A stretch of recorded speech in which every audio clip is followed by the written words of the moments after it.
Λοιπόν παιδιά, αυτό εδώ είναι το hall μπροστά μας. Υπάρχει ένα προχόλ εδώ πέρα με τις ντουλάπες του. Υπάρχει το πατάρι, είναι η τουαλέτα. Έτσι, και από εδώ είναι η κρεβατοκάμαρα. Πάμε να δούμε την τουαλέτα.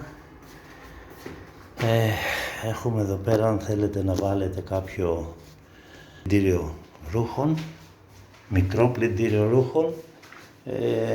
Αυτά είναι τα πλακάκια. Όπως βλέπετε υπάρχει εδώ πέρα μία μπανιέρα. Απέναντι είναι η κουζίνα, θα τη δούμε σε κάποιο άλλο βίντεο. Σε αυτό το σημείο έχουμε το ρεύμα. Είμαστε λίγο ακατάστατοι. Εδώ πέρα υπάρχει, είπαμε, το σαλόνι. Υπάρχει το σαλόνι. Έχουμε αφήσει τους δύο καναπέδες. Πάμε να δούμε την κουζίνα. Η κουζίνα υπάρχει ένας μικρός διάδρομος. Κουζίνα αρκετά μεγάλη για 4 άτομα. Υπάρχουν τα δύο ντουλάπια. Λοιπόν, εδώ πέρα είναι η κουζίνα. Υπάρχει μάρμαρο, νηπτήρας μάρμαρο και μάρμαρο στο διπλανό. Τα ντουλάπια το από κάτω. Εξαρισμός. Σε αυτό το σημείο μπορεί να μπει πλυντήριο, είτε πιάτων είτε ρούχων.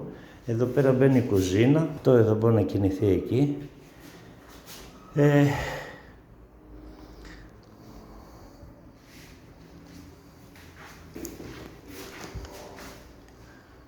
Έχουμε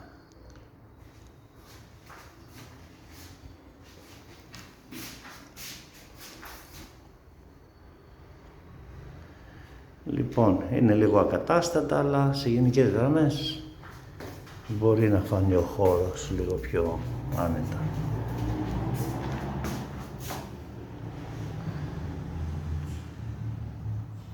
Και ένα καλό που έχει αυτό το σπίτι που μου αρέσει σε σχέση με τις άλλες πολυκατοικίες είναι ότι απέναντί του δεν βλέπεις άλλη πολυκατοικία. Έχει αυτή εδώ τη θέα, είναι τα σχολεία.